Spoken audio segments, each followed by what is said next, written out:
प्रपन्नाति हरे प्रसीद प्रसीद मातर जगतोऽखिलस्य प्रसीद विश्वेश्वरि पाहि विश्वं त्वमेश्वरी देवी चराचरस्य शरणागत दीनार्थ परित्राण परायणे सर्वस्यार्थ हरे देवी नारायणी नमोस्तुते। नमस्कार, स्वागत है आपका आचार्य वाणी में। मैं आचार्य डॉक्टर विक्रमादित्य आपके साथ।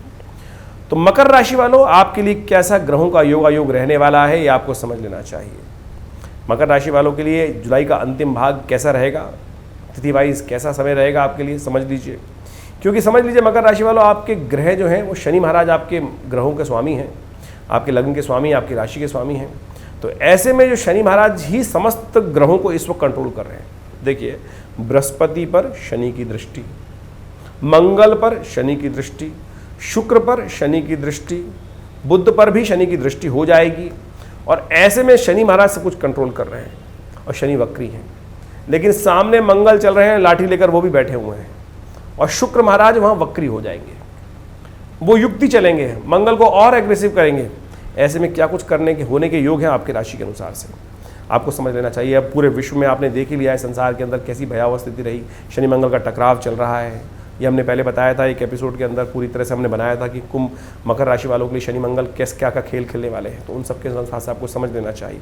साथ साथ और भी ग्रह समझें कि आपकी राशि के अनुसार से आपको विशेष तौर पर समझ लेना चाहिए। यदि हम बात करें इस दिनों कैसे ग्रहों की स्थिति बनी हुई है, जो लोग सट्टे बाजार का काम कर रहे हैं, शेयर बाजार का काम कर रहे हैं, उनको बड़ी सावधानी के साथ काम करने की ज़रूरत है। कुछ बया उठापटक होने के योग दिखाई दे रहे हैं। ऐसे में कुछ बड़ा झटका लग सकता है स्पेकुलेशन बिजनेस में, सट्टे बाजार में, फॉरवर्डिंग बिजनेस वालों को बड़ा सावधानी हो। गेहूँ आगे आने वाले समय में विशेष तौर पर समझ लीजिए, जो सब्जी वब्जी का काम करते हैं उनके लिए भी बड़ी स्थिति भयावह स्थिति, महंगाई बढ़ सकती है। रुई वालों के लिए, चांदी के लिए, सोने के लिए भी कुछ मार्केट फ्लोट की प्रकृति दिखाई दे रही है। तो बहुत सावधानी के साथ, बुद्धि के अनुसार समझते हुए, डेट वाइज समझकर काम समझ लीजिए कैसा ग्रहों का योगायोग है।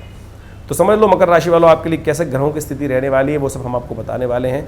आप समझ सकते हैं, उसके अनुसार से आप अपने भाग्य के अनुसार से चाल को समझें, ग्रहों की चाल कैसी है। अब हम बात कर लेते हैं 28 तारीख की। 28 तारीख को दशमी तिथि है, शुक्रवार का अवसर है और सर्वार्थ सिद्ध योग विद्यमान है। बड़ा शुभ मुहूर्त है, कोई नया कार्य आरंभ करने के लिए, फाइनेंशियल डील करने के लिए समय उपयुक्त दिखाई देता है, उसका आप लाभ ले सकते हैं। ग्रहों की गणना मन में थोड़ी सी उदासीनता दिखाई दे रही है, लेकिन फिर भी लाभ की स्थिति बन रही है। थोड़े खर्चे बढ़ सकते हैं, ऐसा योग बन रहा है। तो बेकार के खर्चों से आपको बचने का प्रयास करना चाहिए। आपका जो चंद्रमा है बड़ी विचित्र स्थिति में बना हुआ है, लाभ के योग बनने के चक्कर में उम्मीद में थोड़े खर्चे धन अधिक हो सकता है। तो ध्यान रखिएगा, सेविंग कम रहेंगी, खर्चे ज़्यादा रहेंगे। इसको आपको ठीक करने के लिए प्रयास करना चाहिए। कि प्रयास क्या किया जाए, गौ सेवा करें, गाय को हरी ज्वार डालें, हरा चारा डालें, उससे आपके कष्ट कम होंगे। यदि हम बात करें 29 तारीख की, तो 29 तारीख को ग्रहों की गणना दिखाती है कि उस दिन विशेष तौर पर एकादशी तिथि है। और ये एकादशी सबसे शुभ है। संसार में जितनी भी एकादशी मैं कहूँगा सबसे शुभ एकादशी का योग पड़ रहा है। सावन के महीने में पुरुषोत्तम मास पड़ रहा है और पुरुषोत्तम मास में कमला पुरुषोत्तम एकादशी का योग पड़ रहा है। ये बड़ा कल्याणकारी है, इसका ध्यान करें, इसका लाभ लेने का प्रयास करें। और आपकी राशि के अनुसार से आपके स्वामी तो विशेष तौर पर शनिवार के दिन योग पड़ रहा है और आपकी राशि के स्वामी शनि हैं। और शनि इस वक्त समस्त ग्रहों को कंट्रोल कर रहे हैं, समस्त ग्रहों पर ही थोड़ी सी नज़र डाल रहे हैं और शनि की नज़र बड़ी ख़राब होती है, इस बात को समझ लेना चाहिए। गणेश जी पर पड़ी थी, गणेश जी की गर्दन पर बात बनाई। जहाँ भी शनि की दृष्टि पड़ती है कष्ट देने के योग बनाती है। तो एक काम करें, उसको ठीक करने के लिए उपाय बता रहे हैं आपको। शनि विशेष तौर पर इस एकादशी है, तो ऐसे में भगवान शंकर का एक काम करें, उस दिन विशेष तौर पर तिलोदक के द्वारा, तिल दूध में डालकर उनके द्वारा भगवान शंकर का अभिषेक करें, तिल गंगा जल में डालकर भगवान विष्णु का अभिषेक करें और वो चरणामृत ग्रहण करें भगवान विष्णु वाला, और भगवान शिव का अभिषेक विशेष तौर पर कर कर उनका पवित्रीकरण अपने सिर पर कर लें। देखिएगा कष्ट दूर करने का अवसर हो। यदि हो सके तो रुद्राभिषेक ही कर लीजिए, तिल के द्वारा, तिलोदक के द्वारा रुद्राभिषेक कर लीजिए। देखिए दूध में डालकर तिल का यदि अभिषेक कर लेंगे तो शनि के बहुत सारे दोषों को दूर करने का अवसर आपको प्राप्त हो सकता है। यदि तिल के तेल से भी भगवान का अभिषेक कर सकते हैं। यदि कष्ट शत्रु परेशान कर रहे हैं तो इस शुभ तिथि का लाभ आपको लेने का प्रयास करना चाहिए। बहुत शुभ तिथि है और हमने विवेकानंद योगाश्रम में इन समस्त चीज़ों का उपयोग करते हुए बड़ा विशाल कार्यक्रम रखा है। आप वहाँ पर भी यदि घर पर नहीं कर पा रहे हैं तो अपने नाम से इस अभिषेक को अपने विवेकानंद योगाश्रम में योग्य ब्राह्मणों द्वारा करा सकते हैं। फ़ोन नंबर्स आपके सामने स्क्रीन पे चल रहे हैं। दिल्ली में ये विशाल कार्यक्रम हमने रखा हुआ है। लगातार जो पूरे सावन चल रहा है इसका लाभ आपको लेने का प्रयास करना चाहिए। एक बात का और ध्यान रखिएगा, 29 और 30 तारीख को गंडमूल नक्षत्र विद्यमान रहेगा। जो लोग जातक इसमें जन्म लेंगे उनके लिए मूल शांति परिवार वाले अवश्य करा लें, नहीं तो परिवार के लिए और स्वयं के लिए वो जातक भारी रहेगा। 30 तारीख की यदि हम बात करें तो उस दिन द्वादशी तिथि है, रविवार का अवसर है, धनु में चल रहे हैं चंद्रमा और प्रदोष व्रत है। और ये रविवार प्रदोष बहुत बढ़िया होता है कीर्ति को बढ़ाने के लिए। जिनकी कीर्ति में हमेशा कलंक लगा रहता है, नाम क्रेडिट मिलता नहीं है, क्रेडिट कोई और ले जाता है, उन सब को ठीक करने के लिए प्रदोष व्रत बड़ा श्रेष्ठ है।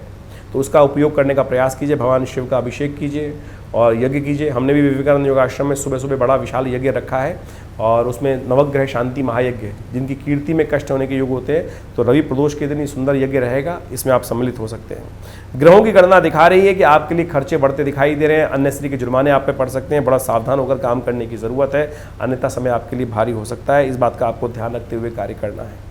वहीं हम बात करें 31 तारीख की, तो 31 तारीख को त्रयोदशी और चतुर्दशी का योग पड़ रहा है, सोमवार का अवसर है, सावन के अधिक मास में योग पड़ रहा है, बहुत सुंदर है। इस तिथि का लाभ आपको लेने का प्रयास करना चाहिए। सावन का सोमवार वैसे ही बड़ा श्रेष्ठ होता है, सावन के अधिक मास पुरुषोत्तम मास जो पड़ रहा है सावन के अंदर, उसमें ये तिथि का योग पड़ रहा है, चतुर्दशी का योग विशेष तौर पर बहुत सुंदर रहेगा। ऐसे में भगवान को प्रसन्न करने का प्रयास करें। और मकर राशि वालों के लिए बहुत ज़रूरी है, क्योंकि शनि महाराज उनके जो स्वामी हैं और वो समस्त ग्रहों को कंट्रोल कर रहे हैं, तो उनके लिए तो खास तौर पे ध्यान रखने की ज़रूरत है। और इस तिथि की हम बात करें तो थोड़ा सा ग्रह भारी है, खर्चे बढ़ने के योग दिखाई देते हैं, अन्यश्री के जुर्माने हो सकते हैं, बेकार के खर्चे आप पे पड़ सकते हैं। थोड़ा सा ध्यान रखते हुए कार्य करें, स्वास्थ्य का भी ध्यान रखना आपके लिए बहुत ज़रूरी रहेगा। तो ऐसे में भगवान शिव का अभिषेक करें, भगवान शिव का पूजन करें। हमने विवेकानंद योगाश्रम में बड़ा विशाल रुद्राभिषेक रखा हुआ है इस सावन के पुरुषोत्तम मास में पड़ने वाले दूसरे सोमवार के अवसर पर, तो आप भी उसमें सम्मिलित हो सकते हैं और अपने नाम से रुद्राभिषेक करा सकते हैं। और यदि दूर है तो आप अपने नाम से अपने नाम और गोत्र को हमें भेज दीजिए और फ़ोन नंबर पर संपर्क साध लीजिए, आपके लिए रुद्राभिषेक कराया जाएगा। देखिएगा ईश्वर की कृपा से समस्त कष्ट दूर होने के अवसर आपको प्राप्त होंगे। धन्यवाद।